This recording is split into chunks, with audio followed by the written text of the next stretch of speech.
Breaking news చూస్తున్నాం. బెంగాల్ క్రీడా మంత్రి రాజీనామా చేశారు. రాజీనామాని కూడా దీదీ ఆమోదించినట్లుగా తెలుస్తుంది. మొత్తానికి మెస్సీ పర్యటన సందర్భంగా నెలకొన్న గందరగోళానికి బాధ్యత వహిస్తూ ఆయన రాజీనామా చేసినట్టుగా తెలుస్తుంది.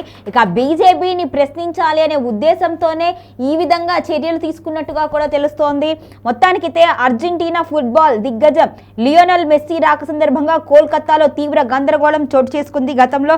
ఈ నేపథ్యంలో ఆ బెంగాల్ క్రీడల మంత్రిత్వ శాఖకు సంబంధించిన మంత్రి అరూప్ బిస్వాస్ తన పదవికి రాజీనామా చేశారు. ఈ విషయాన్ని అధికార తృణమూల్ కాంగ్రెస్ నేత కునాల్ ఘోష్ ఎక్స్ వేదికగా తెలియజేశారు. అంతేకాదు సీఎం మమతా బెనర్జీ అరూప్ బిస్వాన్కి రాసిన రాజీనామా లేఖను సైతం ఆయన సోషల్ మీడియా పోస్టులో వెల్లడించారు. ఇక సీఎం మమతా బెనర్జీ రాసిన లేఖలో క్రీడా మంత్రి బిస్వాస్ కీలక అభ్యర్థన చేసినట్టుగా తెలుస్తుంది. దీదీ మీకు నా నమస్కారాలు. డిసెంబర్ 13వ తేదీన మెస్సీ వచ్చారు. ఆ సందర్భంగా కొన్ని పరిణామాలు చోటు చేసుకున్నాయి.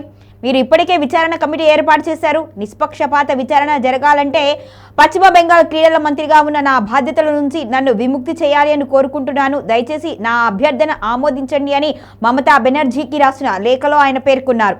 ఇక అయితే బిస్వాన్ రాజీనామాను మమత తాత్కాలికంగా మాత్రమే ఆమోదించినట్టుగా తెలుస్తోంది. మెస్సీ ఈవెంట్ ఇష్యూపై విచారణ పూర్తయ్యే వరకు ఆయన క్రీడా మంత్రిగా కొనసాగలేరు అని తెలుస్తోంది. అప్పటి వరకు ఆ శాఖను సీఎం మమతా బెనర్జీయే నిర్వహించనున్నట్లుగా వెల్లడిస్తున్నారు అధికారికంగా. ఇక ఈ సందర్భంగా మమతా బెనర్జీ కార్యాలయం ఒక ప్రకటన కూడా విడుదల చేసింది. క్రీడల మంత్రి వ్యక్తం చేసిన అభిప్రాయం ఉద్దేశాన్ని గౌరవిస్తున్నాను అని కూడా సీఎం పేర్కొన్నట్టుగా తెలుస్తోంది. ఇక ఫుట్బాల్ దిగ్గజం లియోనెల్ మెస్సీ గోట్ ఇండియా టూర్లో భాగంగా శనివారం కోల్కతా నగరానికి వచ్చారు. ఆయన సాల్ట్ లేక్ స్టేడియంలో అడుగుపెట్టిన సందర్భంగా అనూహ్య పరిణామాలైతే చోటు చేసుకున్నాయి. మెస్సీ గ్రౌండ్లో తిరగకపోవడం, 30 నిమిషాల కంటే ఎక్కువ లేకపోవడంతో అభిమానులు కోపం కట్టలు తెంచుకుంది. దీంతో మైదానంలోకి వచ్చిన ఫ్యాన్స్ కుర్చీలు, వాటర్ బాటిల్స్ విసిరేశారు.